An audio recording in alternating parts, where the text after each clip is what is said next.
The Texas sun beat down mercilessly on the Carter family ranch, a sprawling 15 acres of rolling hills, dusty trails, and stubborn mesquite trees that clung to life in the parched soil. It was mid-July, and the thermometer was flirting with 103 degrees Fahrenheit, the kind of heat that made the air shimmer and your skin feel like it was cooking from the inside out. I sat on the porch of the old ranch house, a glass of iced tea sweating in my hand, condensation dripping onto the weathered wood.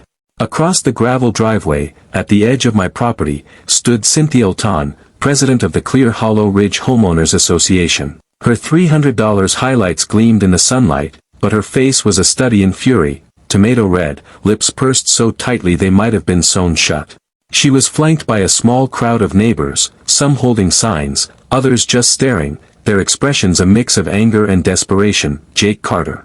Cynthia's voice carried through a bullhorn, sharp and commanding. Turn on our water. You can't hold an entire community hostage. I leaned back in my chair, the creak of the wood a small rebellion against her demands. I took a slow sip of my tea, letting the cool liquid slide down my throat, and offered her a smile that I knew would drive her wild. 3 days ago, I'd shut off the water supply to 342 homes in Clear Hollow Ridge, the upscale development that bordered my land. It wasn't a decision I'd made lightly, but they'd pushed me too far. They'd dug an illegal pipeline through my property, siphoning water from the creek that had sustained my family's ranch for 3 generations. Now, they were paying the price for their greed, and Cynthia was paying with her pride. Before I tell you how this standoff turned into the wildest neighborhood war Texas has ever seen, drop a comment letting me know where you're reading from. Trust me, you'll want to stick around for this story. It's got everything. Corruption, betrayal, a forged signature, and a showdown that left an entire community gasping. It's the kind of drama that makes you glad you're not my neighbor. I never planned to be a rancher. My life was in Silicon Valley, where I'd spent the last 12 years building software that tracked shipping logistics for multinational corporations. It wasn't the kind of work that set your soul on fire, but it paid for a nice apartment in San Jose, a reliable car, and the occasional weekend trip to Napa. My days were filled with code, coffee, and conference calls, my nights with takeout and the hum of a city that never slept. I was good at it, maybe too good. The algorithms I wrote could predict delivery delays before they happened, and my clients loved me for it. But there was always a part of me that felt like it was running on autopilot, like I was living someone else's life. That all changed with a single phone call on a rainy Tuesday morning in April. I was in the middle of debugging a particularly stubborn piece of code when my phone buzzed. It was Mom. Her voice was steady, but there was a tremor beneath it, like a dam about to crack. Jake, it's your father. He's gone. Heart attack. It was sudden. The world stopped. The hum of the open plan office faded, the glow of my monitor blurred. My father, Tom Carter, was 68, a man of iron will and calloused hands, the kind of person you couldn't imagine being felled by anything short of a lightning bolt. He'd worked the family ranch his entire life, coaxing life from the dry Texas soil with a stubbornness that bordered on obsession. I'd grown up on that land, but I'd left it behind at 18, chasing a degree at UT Austin and then a career in tech. Dad never understood why I traded wide-open skies for cubicles, but he never held it against me. The ranch will be here when you're ready, Jake, he'd say during our sporadic phone calls, his voice warm but tinged with disappointment that I flew back to Texas the next day, landing in Austin and driving 2 hours to the small town of Willow Creek, where the Carter Ranch sat just outside the city limits. The funeral was a blur. Faces I hadn't seen in years, neighbors who'd known me as a kid, stories about Dad that made me laugh and ache in equal measure. He'd been a pillar of the community, not because he sought attention, but because he was the kind of man who'd fix your fence in a storm or lend you his truck without asking questions. As his only son, I inherited the ranch, 15 acres of pasture, a small creek, and a house that creaked with memories. It wasn't much by Texas standards, but it was everything to Dad. Mom, Peggy Carter, was 68 and tougher than the mesquite trees that dotted our land. She insisted she could manage the ranch alone, but I saw the exhaustion in her eyes, the way her hands trembled when she thought I wasn't looking. We sat on the porch that first evening, the sky painted in hues of orange and purple, the air thick with the scent of dust and wildflowers. Jake, she said, her voice soft but firm, your father always said this land would be waiting for you when you were ready to come home. I looked out at the rolling hills, the ancient oak trees that had shaded my childhood, the creek that gurgled softly in the distance. Something stirred in me, a longing I hadn't felt in years. Maybe it was grief, or maybe it was the realization that I'd been running from something I couldn't name. I'd always thought the ranch was Dad's dream, not mine, but sitting there, I wondered if I'd been wrong. I'm not going back to California right away, I said, surprising myself. I'll take a sabbatical, figure out what to do with this place. Mom's eyes softened, a rare crack in her stoic facade. Your father would have liked that. I had no idea what I was signing up for. 2 weeks later, I'd be at war with the most powerful HOA in Texas, fighting for my family's legacy in a battle that would make headlines. The trouble started with a white envelope, pristine and embossed with a gold logo, tucked into our mailbox like a ticking time bomb. It was an invitation to a neighborhood welcome gathering at the Clear Hollow Ridge Community Center, the nerve center of the upscale housing development that had sprouted up next to our ranch 5 years ago. Clear Hollow Ridge was a monument to wealth, mansions with manicured lawns, a man-made lake that sparkled like a jewel, and residents who drove cars that cost more than our house. Dad had mentioned them in our calls, usually with a grunt of disdain. City folks, he'd say, building their palaces and whining about the smell of cattle. I considered tossing the invitation into the trash.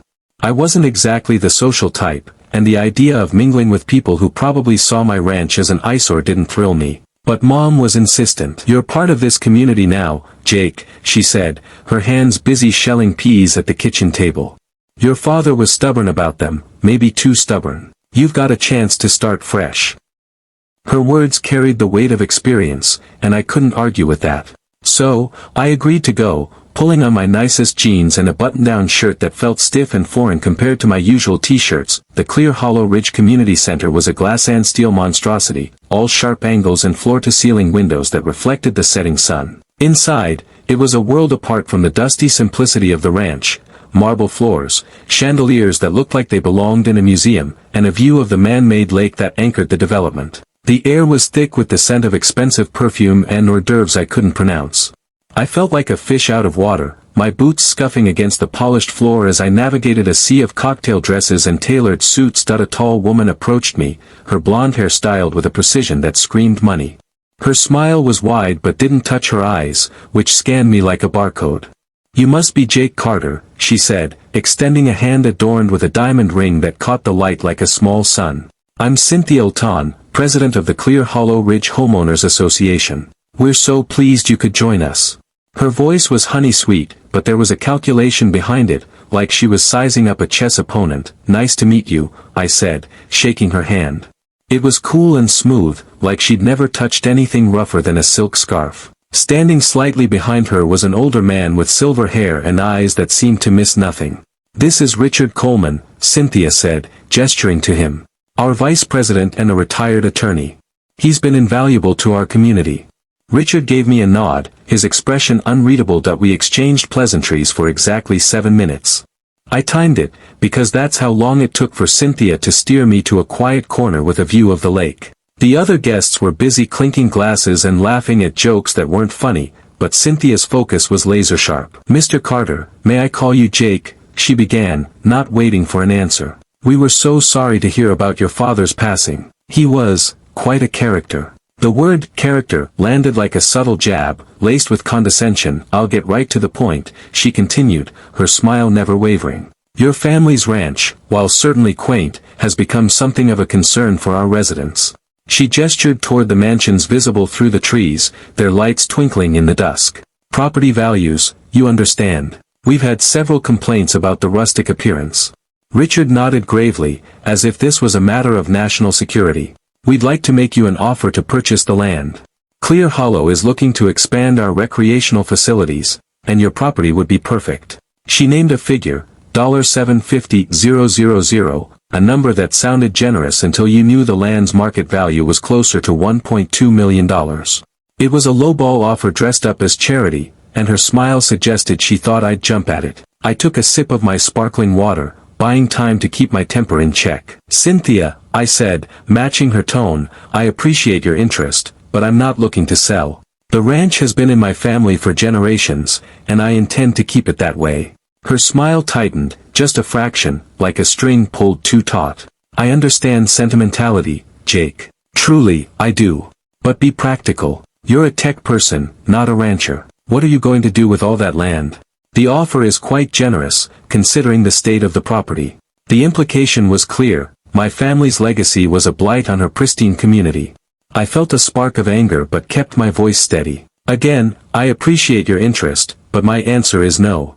Now, if you'll excuse me, my mother's expecting me. As I turned to leave, Cynthia placed a manicured hand on my arm, her touch light but deliberate. Think about it, Jake. Being neighbors can be easy or difficult. I'd hate for us to get off on the wrong foot. The words were polite, but the threat was unmistakable, a velvet glove over an iron fist that I drove home in silence, the encounter replaying in my mind. The ranch was more than just land to me now, it was a connection to Dad, a tether to a life I'd left behind. What had he been dealing with all these years? When I told Mom about the meeting, she sighed, her hands stilling over the peas. They've been after your father to sell for years. Started friendly, got less so. Last summer, they sent him 15 separate violation notices for code infractions, even though we're not part of their jurisdiction. Your father kept every one. Said he might need them someday. She disappeared into Dad's office, a small room cluttered with maps, tools, and memories, and returned with a folder stuffed with official-looking letters. I flipped through them, my jaw tightening with each page. Excessive foliage, unsightly equipment storage, potential fire hazard, the complaints were petty, designed to harass rather than enforce any real standard. This is ridiculous, I said, tossing the folder onto the table. They're trying to bully us off our own land. Mom nodded, her eyes distant but resolute. Your father wouldn't be pushed around. I guess now they think they'll have better luck with you. She looked at me, worry and pride warring in her expression. What are you going to do, Jake? I closed the folder, my mind already spinning with possibilities. First, I need to call an old friend. Sarah Martinez and I have been inseparable at UT Austin, bonding over late-night study sessions and a shared love of bad coffee. She was now one of the most respected real estate attorneys in the county, with a reputation for taking on cases others wouldn't touch.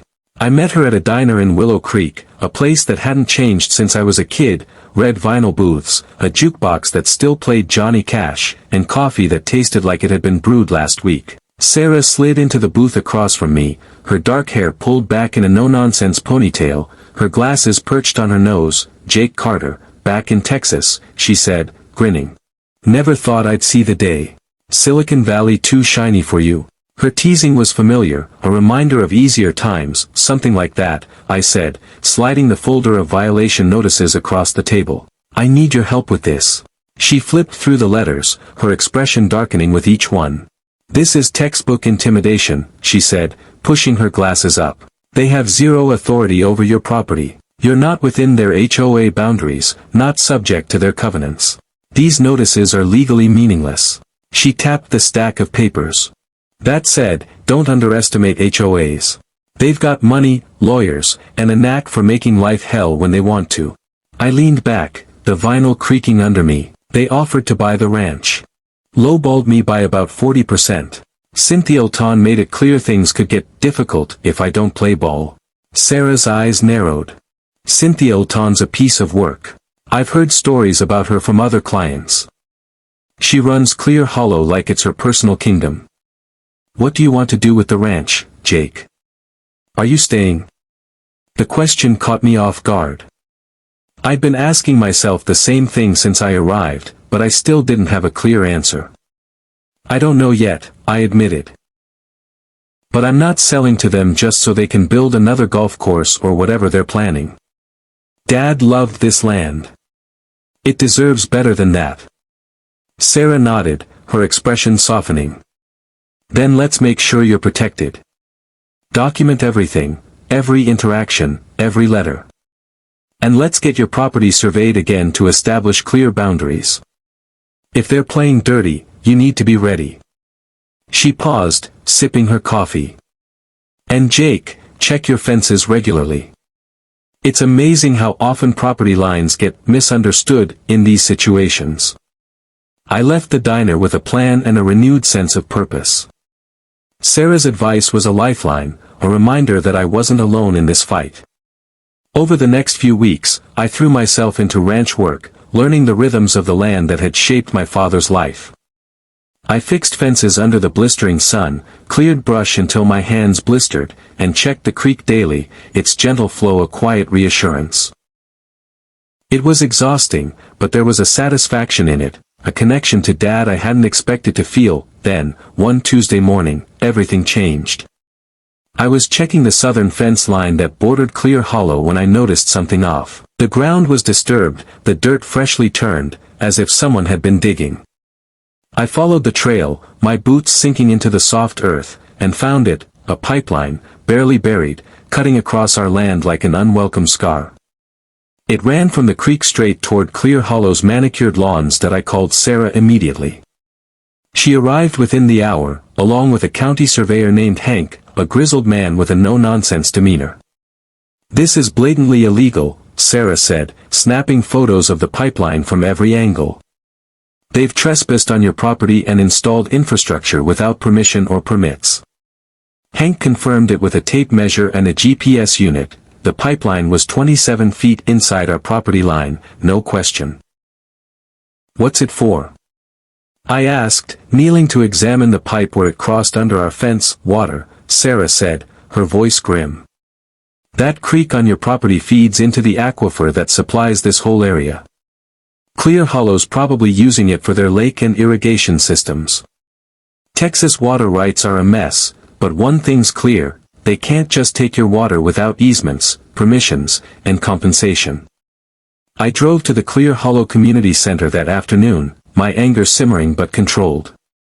The receptionist tried to stall me, but I insisted on seeing Cynthia. After 20 minutes in the lobby, I was ushered into her office, a pristine space with modern art on the walls and a desk that looked like it cost more than my truck. "Jake, have you reconsidered our offer?" she asked, her smile as polished as ever that I didn't bother with pleasantries. I slid the photos of the pipeline across her desk. "This is an illegal pipeline your HOA installed on my property. I want it removed immediately, or I'm filing trespassing charges." Her posture stiffened, but her smile didn't waver. "That's a serious accusation, Jake. We have all proper easements for our water infrastructure. If there's some misunderstanding about property lines, I'm sure we can clear it up." "There's no misunderstanding," I said, handing her the surveyor's report. "The pipeline's 27 feet inside my property line. You've got 48 hours to show me proof of any easement or agreement, or I expect to see workers tearing it out." Cynthia glanced at the report, her eyes flicking over the numbers. "These matters are complicated, Mr. Carter. Our development has certain water access rights that predate your ownership. If you pursue this aggressively, you'll find yourself in legal battles that could take years." The threat was clear now, no longer veiled that I stood, my patience gone. 48 hours, Cynthia. Then we'll see who's in court."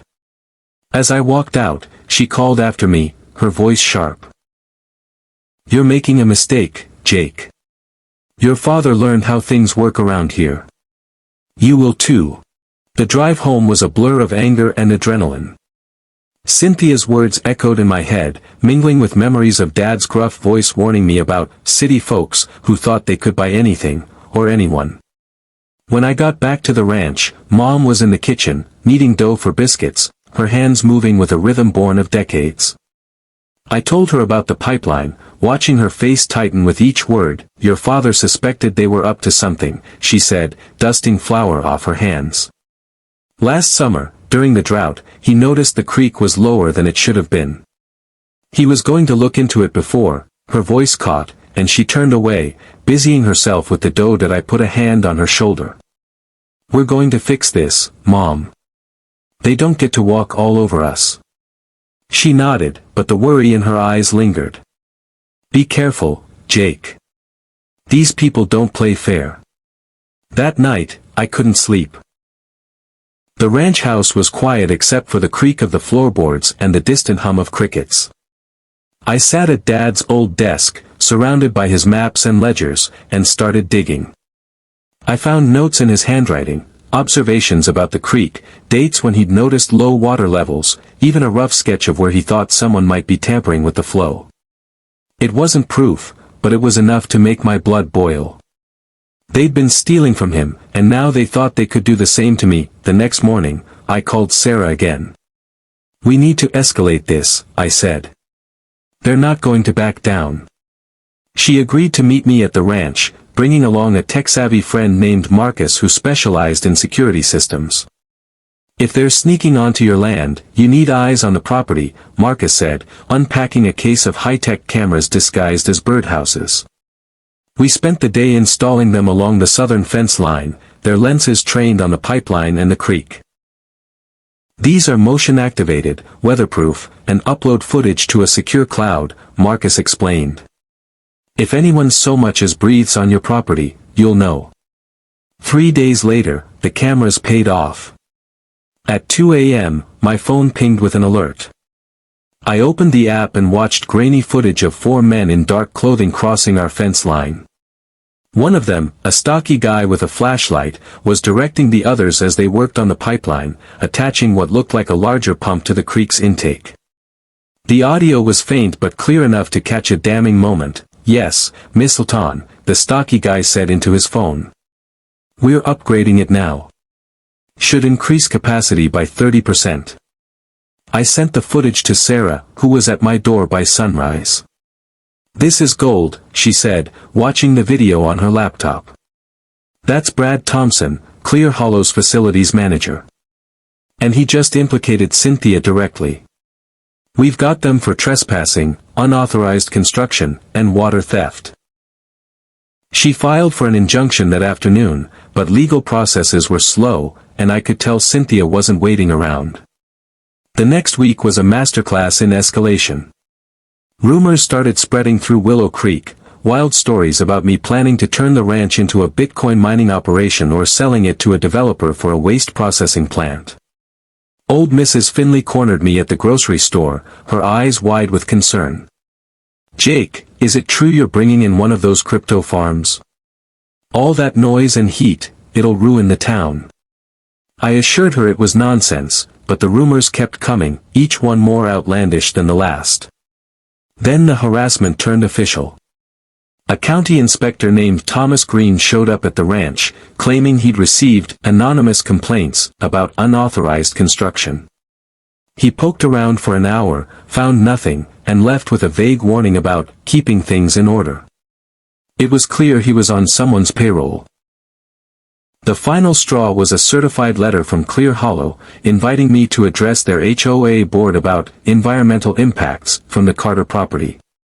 It was a trap, designed to put me on trial in front of a hostile audience, but I decided to go. Sarah came with me, her briefcase stuffed with evidence, and I slipped a recording device into my pocket just in case. The meeting was held in the community center's auditorium, a cavernous space filled with rows of angry homeowners.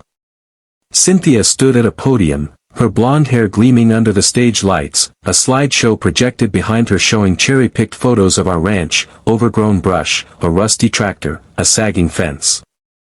"As you can see," she said, her voice dripping with concern, "the current condition of the Carter property presents potential fire hazards, breeding grounds for pests, and a general depreciation of our community aesthetic." The crowd murmured in agreement, their eyes flicking to me with suspicion. Cynthia turned to me, her smile saccharine. "Mr. Carter, perhaps you could explain your plans to address these issues." I stood, my heart pounding but my voice steady. "Thank you for your concern, Ms. Hilton. I'd be happy to discuss legitimate community issues. But I'm more interested in addressing the illegal pipeline your HOA installed on my property, the water you're stealing from my creek, and the $300 per quarter you're charging your residents for what you're taking without permission." The room went silent, the air thick with shock. Cynthia's smile froze, and Richard Coleman stepped to the microphone, his voice smooth but strained. "That's a serious accusation, Mr. Carter. Perhaps we should discuss this privately." "I have video evidence," I said, cutting him off. "Your facilities manager, Brad Thompson, was caught on camera 3 nights ago, expanding the pipeline on my land, on a call confirming your instructions, Ms. Hilton. I'm happy to play it for everyone here." The crowd erupted, some shouting questions, others turning to their neighbors in confusion. This wasn't the story they'd been fed about their water system upgrade. Cynthia called for adjournment, her voice sharp, but several homeowners blocked the exits, demanding answers about the special assessments. Sarah and I slipped out in the chaos, leaving Cynthia to face her own community's wrath. I thought exposing Cynthia would slow her down, but I underestimated her. The next morning, our tractor was dead. Someone had poured sugar syrup into the fuel tank overnight, a trick caught on our cameras by shadowy figures in hoodies. By noon, our mailbox was smashed, and by evening, the front of our house was defaced with spray paint. "Sell your land, hillbilly," in angry red letters. Mom stood on the porch, staring at the graffiti, her hands clenched into fists. "Your father built this house with his own hands," she said, her voice low but fierce. "No jumped-up real estate agent is going to run us off." I called Sheriff Miller, a man I'd known since I was a kid, but his response was lukewarm. "Look, Jake, I can't go accusing Clear Hollow folks without hard evidence," he said, avoiding my gaze. Later, Mike Hansen, a Clear Hollow resident who'd tipped me off about the HOA fees, called from a blocked number. "Miller's department gets big donations from the Clear Hollow Community Fund," he said. "Cynthia's got him in her pocket." My sister, Jennifer, arrived from Austin the next day, her journalist's instincts already firing. A petite woman with a sharp mind and a sharper tongue, she'd made a name for herself exposing corruption in small-town governments. "You've been playing defense, Jake," she said, unpacking her laptop in the living room. "Time to go on the offensive." She dove into Cynthia's history, pulling records from public databases and her network of contacts. What she found was a pattern. Cynthia had been involved in 2 other developments before Clear Hollow, both of which had faced water access issues.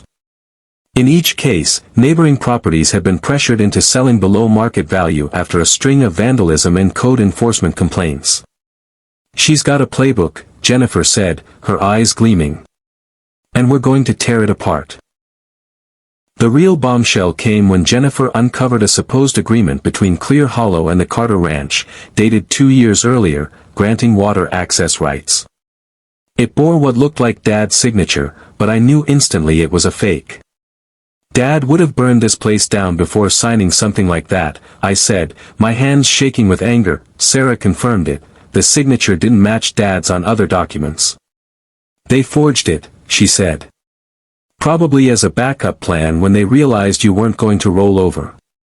Jennifer leaned forward, her voice intense. "This isn't just trespassing and water theft anymore, Jake. This is fraud, maybe even forgery. We've got her." Jennifer's digging turned up another lead, a notice in the county water management bulletin announcing that the headwaters of our creek, a small spring on a rocky hillside, were up for auction in 30 days. "Whoever owns the source controls the flow," Sarah explained, her voice urgent. "If Clear Hollow gets those rights, they could cut off your access entirely or charge you for your own water." Jennifer's eyes lit up. "So, let's buy it first." I looked at Mom, who was sitting quietly, her hands folded in her lap. "Do it," she said, her voice steady. "Your father would have done the same." We had to move carefully. If Cynthia caught wind of our plan, she'd outbid us just to spite me. Sarah introduced me to Dave Wilson, chairman of the local water management board, a grizzled man who'd clashed with Cynthia before. "That woman's been trying to monopolize water access since Clear Hollow broke ground," he said, his voice dripping with disdain. "Tries to wine and dine my board like we're idiots." He couldn't help us directly, but he explained the bidding process in detail, giving us the edge we needed. That we set up an LLC, registered to Sarah's office to hide my involvement, and submitted a bid for the headwaters. The price was steep, $45,000 for a patch of land most people would overlook, but it was a bargain compared to the value of controlling water for a luxury development. Sarah also brought in Olivia Parker, an environmental attorney specializing in water rights. "Texas operates on prior appropriation," Olivia explained over coffee at the diner. "First in time, first in right. If you own the headwaters, you've got priority over that water. They'll have to negotiate with you." The auction closed without a hitch. We were the only bidders, suggesting Cynthia hadn't noticed the sale. I was now the owner of a worthless-looking spring that held the key to Clear Hollow's water supply. We kept it quiet, registering the ownership under the LLC. Dave later told me Cynthia had stormed into his office, demanding to know who'd bought it. I told her the records would be public soon enough, he said, chuckling. She was not happy. Cynthia's retaliation was swift. Mom was accosted at the grocery store by Clear Hollow residents who'd been fed lies about us hoarding water for profit. Brad Thompson and his crew were caught on camera trying to extend the pipeline further onto our land, this time in broad daylight. When I confronted them, Brad got in my face. "You don't know who you're messing with, tech boy," he snarled. "Mistleton has friends in high places. You'll regret this." Then came the HOA's boldest move yet, an emergency meeting where Cynthia declared my family hostile elements threatening the community's welfare. She pushed through a community defense fund, slapping residents with a $500 special assessment to protect water security. Mike Hansen leaked the meeting minutes to me, along with a notice that Clear Hollow was filing for eminent domain to seize a corridor of our land for the pipeline, claiming it was a public utility. Sarah laughed when she saw it. HOAs don't have eminent domain power. This is pure desperation. Jennifer had been building a media campaign, compiling videos of the pipeline, expert interviews on water rights, and evidence of the forged agreement. "We'll hit them hard when the time's right," she said. That moment came sooner than expected when Dave warned us that Clear Hollow had filed emergency permits to protect their illegal pipeline, citing the forged agreement.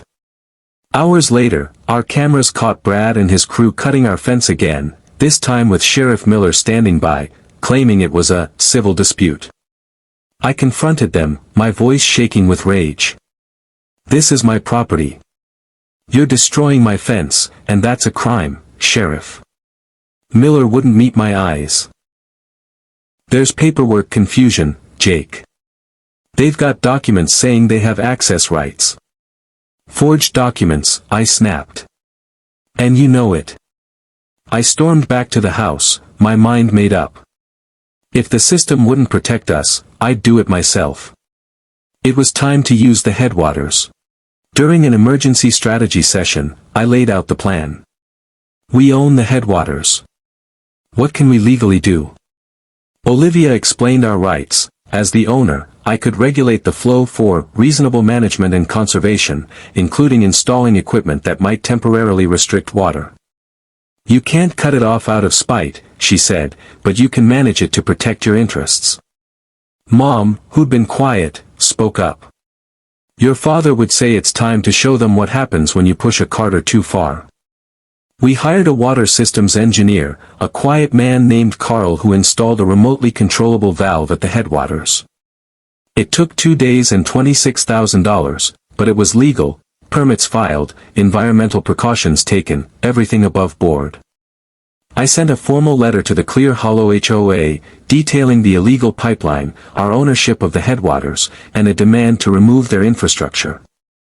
I gave them 72 hours to respond.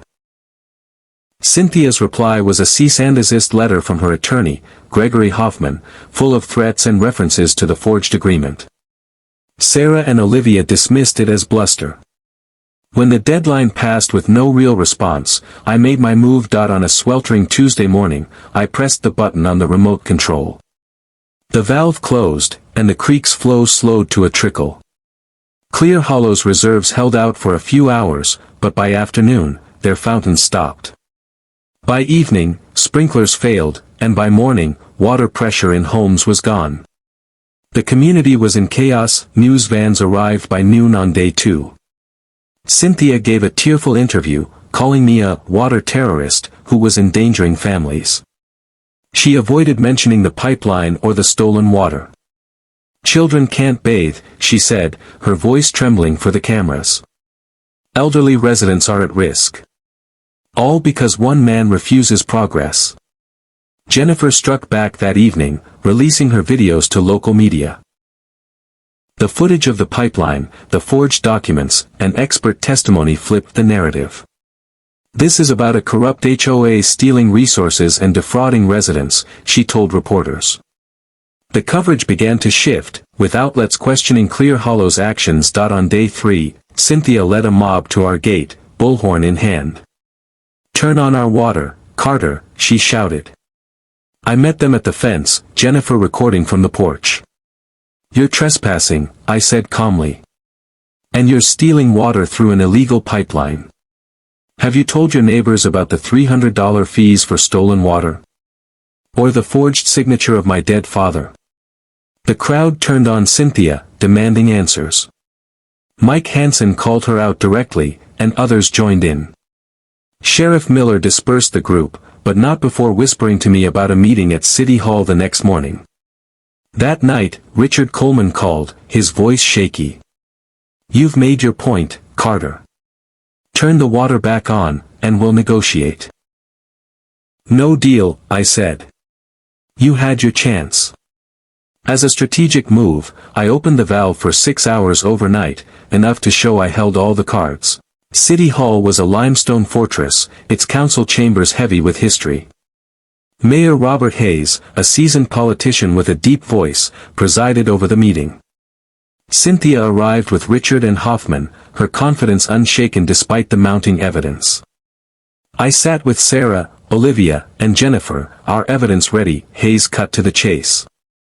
"We've got 342 homes without water, allegations of theft, and bad press hurting the city. Mr. Carter, you've restricted the flow. Correct?" "Yes, Mayor," I said.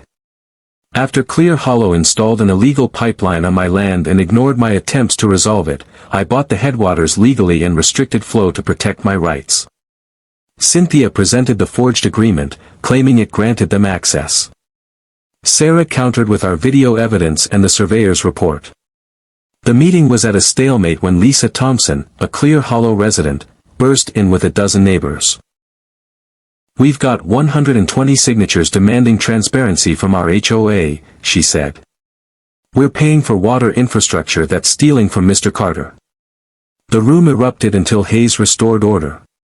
During a recess, Mike Hansen slipped us financial records showing Cynthia had embezzled $200,000 from the HOA.